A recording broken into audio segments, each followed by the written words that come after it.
জয় শ্রীকৃষ্ণ। রাধে রাধে। নমস্কার বন্ধুরা, আমি সুচরিতা। আমার রিয়ান সোনা সুচরিতার আরেকটি নতুন ভিডিওতে আপনাদের সকলকে স্বাগত জানাই। আজ পবিত্রা রোপিণী একাদশীর ব্রত। আজ অবশ্যই একবার হলেও শ্রবণ করুন পবিত্রা রোপিণী একাদশীর ব্রত কথা ও মাহাত্ম্য। আজ 19শে শ্রাবণ, 5ই আগস্ট, মঙ্গলবার। আজ অবশ্যই পুত্র সন্তান কামনার উদ্দেশ্যে অবশ্যই শ্রবণ করুন পবিত্রা রোপিণী একাদশী ব্রত কথা। একদিন মহারাজ যুধিষ্ঠির ভগবান শ্রীকৃষ্ণকে জিজ্ঞাসা করলেন, হে প্রভু, শ্রাবণ মাসে শুক্লপক্ষের একাদশীর নাম কি? তা কৃপা করে আমাকে বলুন। শ্রীকৃষ্ণ বললেন, হে মহারাজ, এখন আমি সেই পবিত্র ব্রত মাহাত্ম্য বর্ণনা করছি। মনোযোগ দিয়ে তা শ্রবণ করুন, যা শোনা মাত্রই বাজপেয় যজ্ঞের ফল লাভ হয়। প্রাচীনকালে দাপর যুগে শুরুতে মহিজিৎ নামে এক বিখ্যাত রাজা ছিলেন। তিনি মহিষ্মতি নগরের রাজত্ব করতেন, কিন্তু দুঃখের বিষয় ছিল যে তার মনে বিন্দু মাত্র সুখ ছিল না, কেননা তিনি অপুত্রক। পুত্রহীনের ইহলোক পরলোক কোথাও সুখ হয় না, এই রূপ চিন্তা করতে করতে বহুদিন কেটে গেল। কিন্তু তবুও পুত্রমুখ দর্শনে রাজা বঞ্চিতই রইলেন। নিজেকে অত্যন্তই দুর্ভাগা মনে করে রাজা চিন্তাগ্রস্ত হলেন।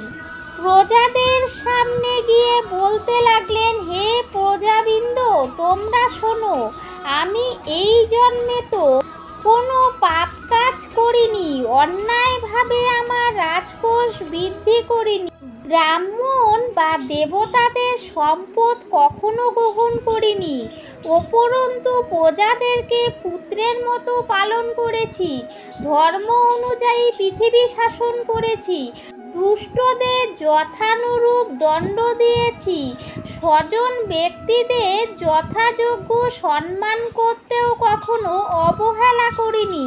হে ব্রাহ্মণগণ, এই প্রকার ধর্মপথ অবলম্বন করা সত্ত্বেও কেন আমার পুত্র লাভ হলো না, তা আপনারাই কৃপা করে অনুসন্ধান করুন। রাজার এই প্রকার কাতর উক্তি শ্রবণে ব্যথিত রাজভক্ত পুরোহিত ব্রাহ্মণগণ রাজার মঙ্গলের জন্য গভীর বনে টিকালজ্ঞ মুনি ঋষির কাছে যেতে মনস্থ করলেন। বনের মধ্যে ঋষিদের আশ্রম সকল দেখতে দেখতে তারা এক মুনির সন্ধান পেলেন। তিনি দীর্ঘায়ু, নীরোগ, নিরাহারে ঘোর তপস্যায় মগ্ন ছিলেন। সর্বশাস্ত্র স্বরূপ ধর্মতত্ত্বজ্ঞ টিকালজ্ঞ সেই মহামুনি লোমশ নামে পরিচিত। ব্রহ্মার এক কল্প অতিবাহিত হলে মুনিবরের গায়ের একটি লোম পরিত্যক্ত হতো। এই কারণে এই মহামুনির নাম লোমশ। তাকে দেখে সকলেই ধন্য হলেন। তারা পরস্পর বলতে লাগলেন, আমাদের বহু জন্মের সৌভাগ্যের ফলে আজ আমরা এই মুনিবরের সাক্ষাৎ লাভ করলাম। তারপর ঋষিবর তাদের সম্বোধন করে বললেন, কী কারণে আপনারা এখানে এসেছেন? এখানে কেনই বা আমার এত প্রশংসা করছেন, তা স্পষ্ট করে বলুন। আপনাদের যাতে মঙ্গল হয় আমি নিশ্চিত তার চেষ্টা করব। ব্রাহ্মণেরা বললেন, হে ঋষিবর, আমরা যে উদ্দেশ্যে এখানে এসেছি আপনি তা কৃপা করে শুনুন। এই পৃথিবীতে আপনার মতো শ্রেষ্ঠ ব্যক্তি আর কোথাও নেই। মহিজিৎ নামে এক রাজা নিঃসন্তান হওয়ায় অতি দুঃখে দিন যাপন করছে। আমরা তার প্রজা। তিনি আমাদেরকে প্রচুর ভালোবাসেন, সন্তানের মতো লালন পালন করেন, কিন্তু তিনি পুত্রহীন বলে আমরা সবাই মর্মাহত। তার দুঃখ দূর করতে আমরা এই বনে প্রবেশ করেছি। হে ব্রাহ্মণ শ্রেষ্ঠ, রাজা যাতে পুত্রের দর্শন করতে পারেন, কৃপা করে তার কোনো উপায় আমাদের বলুন। তাদের কথা শুনে মুনিবর ধ্যানস্থ হলেন। কিছু সময় ধরে রাজার পূর্ব জন্ম বৃত্তান্ত বলতে লাগলেন। এই রাজা পূর্বজন্মে এক দরিদ্র বৈশ্য ছিলেন। একবার তিনি একটি অন্যায় কার্য করে ফেলেন। ব্যবসা করবার জন্য তিনি এক গ্রাম থেকে অন্য গ্রামে যাতায়াত করতেন। এক সময় জ্যৈষ্ঠ মাসের শুক্লপক্ষের দশমীর দিনে কোথাও যাওয়ার পথে তিনি অত্যন্তই তৃষ্ণার্ত হয়ে পড়েন।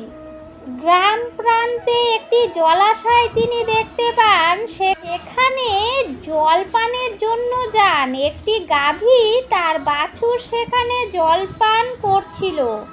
তাদেরকে তাড়িয়ে দিয়ে তিনি নিজেই জলপান করতে লাগলেন।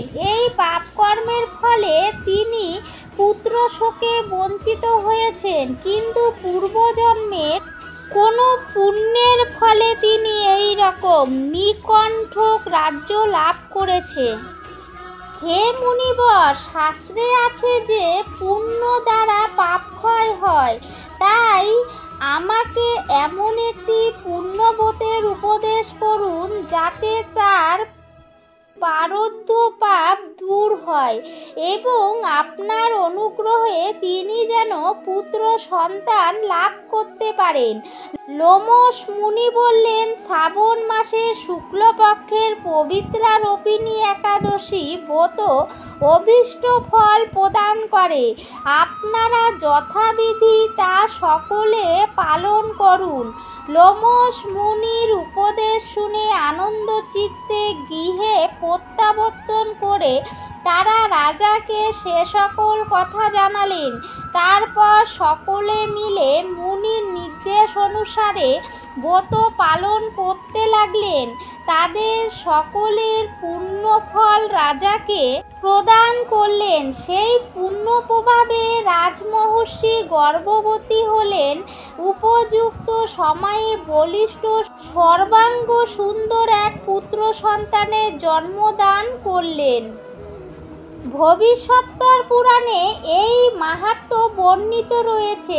এই ব্রত মাহাত্ম্য যিনি পাঠ বা শ্রবণ করেন তিনি সমস্ত পাপ থেকে মুক্ত হন এবং পুত্র সুখ লাভ করে অবশেষে দিব্যধাম প্রাপ্ত হন। এই ছিল পবিত্রা রোপিণী একাদশীর ব্রত কথা। বন্ধুরা, আজ অবশ্যই একবার হলেও এই ব্রত কথা আপনারা শ্রবণ করবেন। ধন্যবাদ বন্ধুরা, ভিডিওটি এতক্ষণ জুড়ে দেখার জন্য। নতুন বন্ধুরা আমার চ্যানেলটিকে সাবস্ক্রাইব করে পাশে থাকবেন। পাশে থাকা নোটিফিকেশান অল করে রাখলে আমি যখনই নিত্য নতুন ভিডিও আপলোড দেব আপনাদের কাছে খুব সহজেই পৌঁছে যাবে। সবাই ভালো থাকবেন, সুস্থ থাকবেন। রাধে রাধে বন্ধুরা, দেখা হবে অন্য কোনো ভিডিওর সাথে।